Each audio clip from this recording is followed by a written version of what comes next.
Я хочу рассказать о задаче анализа периодических структур в произвольных символьных последовательностях. Как уже сегодня говорил Михаил Анатольевич Посыпкин, что эти последовательности, в принципе, это задача актуальна для анализа D и K последовательностей. Также эта задача актуальна для разработки алгоритмов сжатия информации. Вот, соответственно, в рамках этой задачи я по большей части занимался вопросами техническими. Вот, научную, сказать, составляющую делал ученый с мировым именем, это Колпаков Роман Максимович с механико-математического факультета МГУ. Вот, ну, однако я постараюсь рассказать и о научной составляющей данной задачи, и о том, как она решалась, какие в процессе решения возникали сложности. Соответственно, ну, для начала, что из себя эти последовательности представляют? Ну, символьная последовательность – это последовательность ноликов-единичек. Если говорить о терминологии, то просто-напросто вот такая последовательность некоторые фиксированные длины – это есть слово. Но модуль слова, соответственно, его длина. Так, соответственно, под периодом периодом слова называется такое число, что если мы отступаем от начала слова на данный период, то слово начинает повторяться. Соответственно, любое слово имеет как минимум один период, равный единице.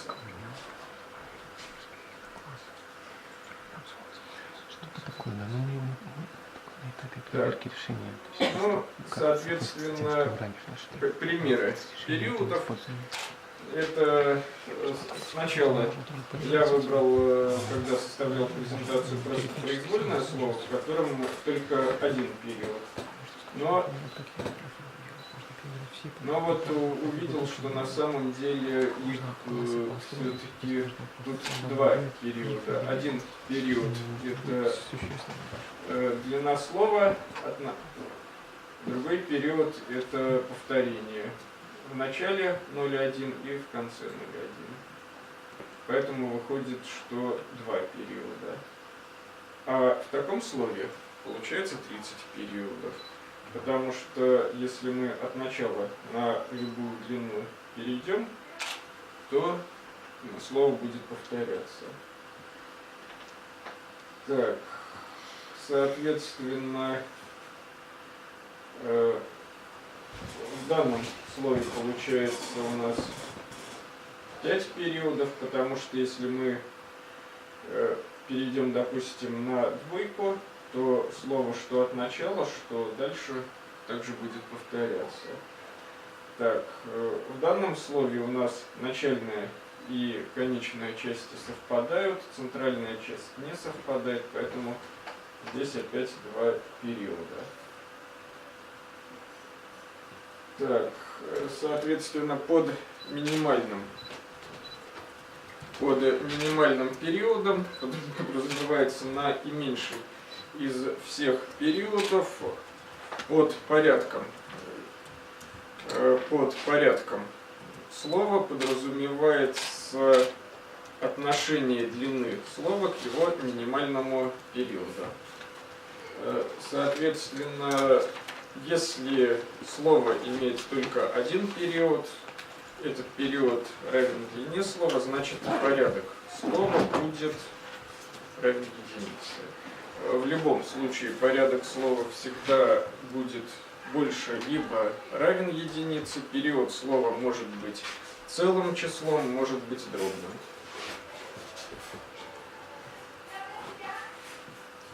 Так, следующий, это просто периоды. В данном случае у нас получается...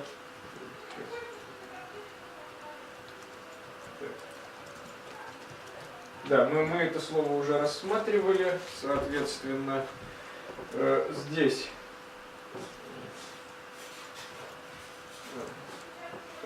понятие периода. Так, в данном случае у нас 5 периодов, наименьший период равен 2, а порядок слова — это отношение длины слова к его периоду, это, соответственно, 10 разделить на 2, это 5. Так, такое слово мы тоже рассматривали, у него 2 периода. Один период — это длина слова, второй период — это второй период равен сколько? 8 получается. Соответственно, меньший период — это 8, в этом случае 12 восьмых получается. Так, теперь следующее, вообще вся вот основная задача, она посвящена задаче поиска последовательностей, она посвящена такому понятию, как периодичность. Вот. Под периодичностью подразумевается любой фрагмент слова, который также является словом, порядок которого больше либо равен 2. Соответственно, основные периодичности, вот если рассматривать, это могут быть периодичности, где у нас начальная часть и слова и конечная совпадает. Ну вот, в частности, такой. В этом случае у нас период... такое слово как раз не является периодичностью, потому что у нас порядок слова, получается, не превышает 2. У нас 3/2 порядок слова, и данное слово не является периодичностью. А периодичность может быть или же это квадрат, или же это какая-то степень слова, когда у нас в слове повторяются один и тот же фрагмент. 2 раза это квадрат, 3 раза это куб, и, соответственно, когда k раз повторяется одно и то же, это получается k-я степень. Вот. Кроме того, возможны дробные степени. Это когда у нас повторяется более чем 2 раза некоторое слово, и после этого идет префикс. Соответственно, здесь указан префикс 1,0, потому что 1,0 это начало периодичности, а в случае, если бы здесь было, допустим, 1,1, то, соответственно, данное слово, данный фрагмент не являлся бы периодичностью.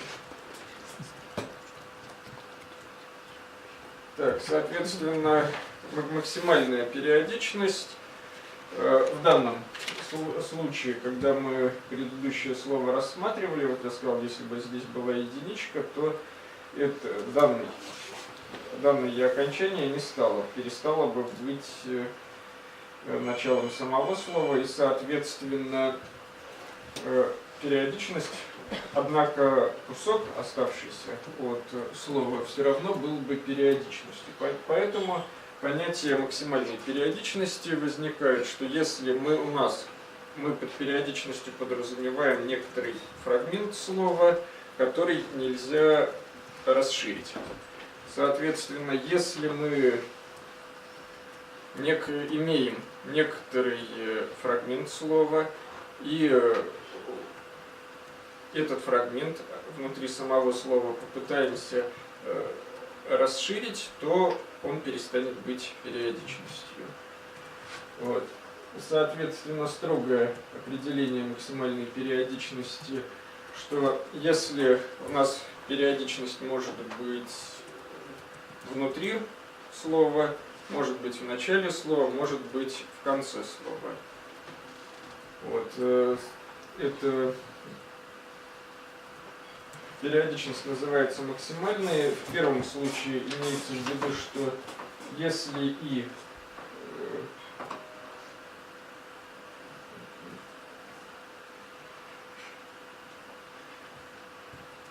если и больше единицы, то, соответственно, это для случая начала слова. И второй пункт – это для случая конца слова. Но также у нас и может быть равен единице, g может быть равен n. Если у нас и равен n, то у нас весь фрагмент единицы, это неинтересно.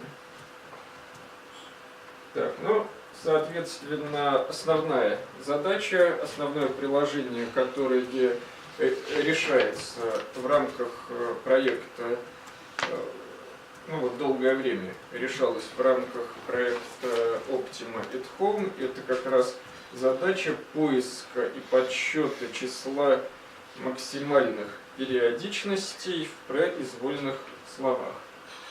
Соответственно, тут, когда я готовился, вот, в частности, эти слова были с Романом Максимовичем Колпаковым составлены. Некоторые слова богатые периодичностями. Вот в данном слове слово длиной, длина слова 15 единиц, соответственно, в нем найдено 6 периодичностей. Вот. Тут даже если две повторяющиеся цифры рядом, это уже является периодичностью. Если, допустим, у нас в данном случае это вот эти две цифры являются периодичностью, но они не являются максимальной периодичностью, потому что если мы расширим данный факт вправо, то мы получим, опять же, периодичность, но с порядком уже 3. То есть у нас самая простейшая периодичность – это несколько повторяющихся элементов, которые есть степень, но конкретно в самом первом слове у нас не только такие периодичности.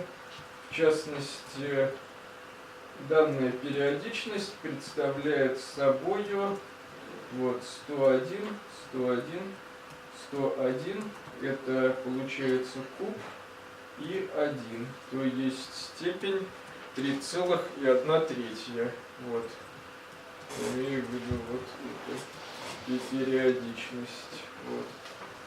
Кроме того, какие еще есть периодичности? В самом вот 10, 10, 1. Это, опять же, периодичность степени 2,1/2.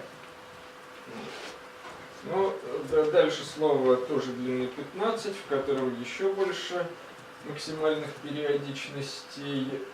Это, ну, соответственно, простейшие периодичности, это когда несколько символов повторяющихся, или же комбинации символов, в частности 10, 10, 1. Это комбинации повторяющиеся. Вот. Вот данная периодичность, это у нас 110, 110, 0. Тоже комбинации из 3 букв повторяющиеся. Так. Вот данная периодичность, какой у нас элементарный фрагмент. Так. 11.01 получается. Так что сейчас мы говорили о периодичностях. Вот. Если более точно конкретизировать ту задачу, которая сейчас решается в рамках проекта Optima at Home, то здесь идет речь об эпсилон квазипериодичностях,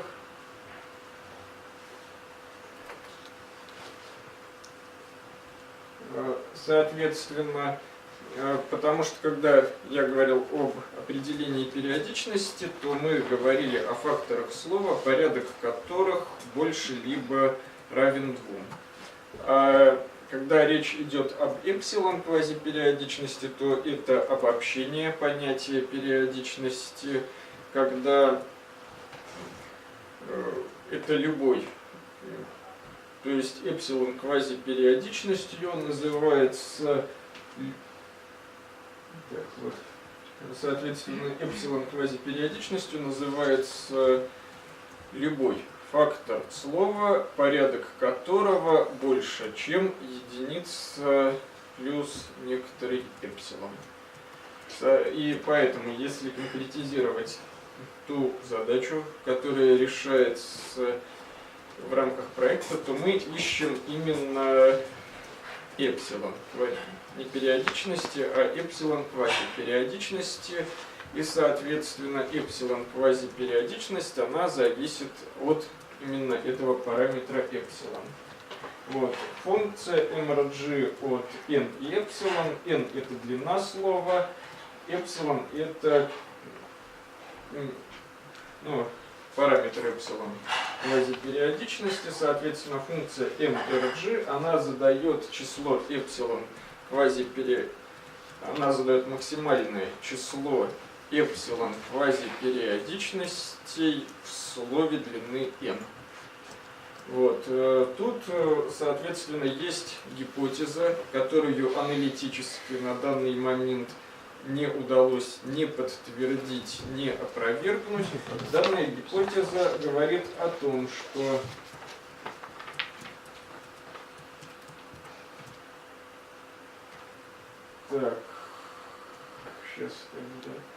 в общем, данная гипотеза утверждает, что число максимальных периодичностей в слове длины n пропорционально параметру n делить на эпсилон. То есть число эпсилон квазипериодичностей пропорционально для слов большой длины. Вот. Это имеет, данная гипотеза, верна она или нет, это имеет некоторое прикладное значение, и аналитически это опровергнуть, не подтвердить пока не удалось. Поэтому в рамках приложения, в рамках проекта что делается? Просто на данном этапе способом перебора,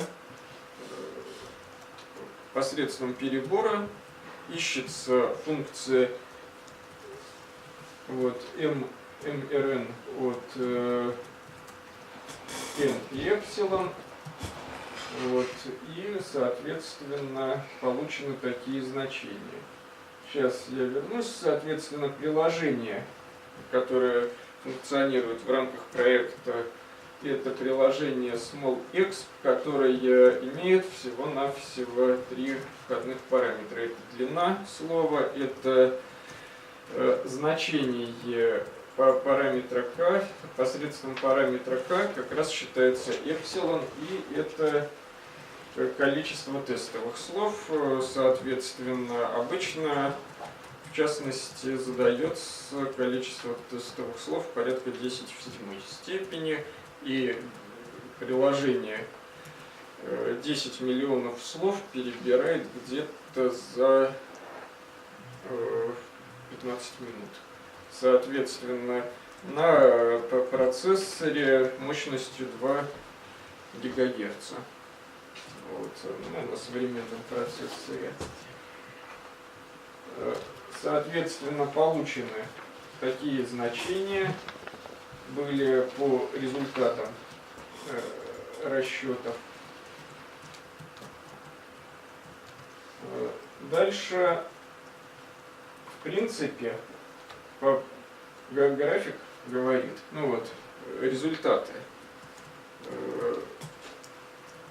исследований показывают то, что скорее всего данное предположение является верным. Но есть очень важный фактор, что на данный момент значение функции mRG, оно было, оно аналитически сейчас получено для значения эпсилон равное единице, то есть это не для эпсилон квазипериодичностей, а для обычных периодичностей, и это значение равно 110. Мы же в результате расчетов, в результате перебора получили значение 81. То есть это говорит о достаточно низкой точности проведенных к настоящему моменту исследований, что поэтому пока на данном этапе каких-либо достаточно твердых утверждений о верности или неверности гипотезы строить нельзя. Соответственно, вот, что можно, какие вот на данный момент в рамках проекта Optima at Home не ведется расчетов по той причине, что как раз составляется некоторая новая версия приложения. Ну, какие есть способы, вот на данный момент вот мы как раз обсуждали вот с Михаилом Анатольевичем, вот с Колпаковым Романом Максимовичем способы дальнейших исследований и пришли к выводу, что перебор необходимо как-то сузить пространство для перебора, потому что до этого мы перебирали случайные слова, а имеет смысл сузить пространство поиска. Тут возможно два способа, или же заранее отбраковывать заведомо бедные на эпсилон квазипериодичности слова, допустим, перебрать слово на периодичности, оно не подходит, и дальше с этим словом не работать. Это один способ. Или же заранее рассматривать, подбирать слова просто богатые этими эпсилон квазипериодичностями. Но другой способ, это безусловно есть еще, можно увеличить эффективность приложения, если изменить, оптимизировать решатель. Потому что когда расчеты по данному приложению начали проводиться в рамках проекта Optima at Home, тогда изначально было одно, просто программа SmallExp, она перебирает все слова, вот, и подсчитывает в каждом слове максимальное число эпсилон квазипериодичностей для различных эпсилон. Сначала вот мы считали, что приложение считает только для одного конкретного эпсилон, все перебирает, потом оптимизировали, и она в каждом слове, программа находит, считает число для эпсилон равное там единицы, 1/2, 1/3, 1/4, 1/5. То есть уже увеличили эффективность приложения где-то в 5 раз. Вот. Ну, соответственно, на данном этапе пока идей и нет возможности задействовать графические ускорители для данной задачи, хотя это в перспективе тоже возможно. Ну, в общем-то, все. Спасибо за внимание.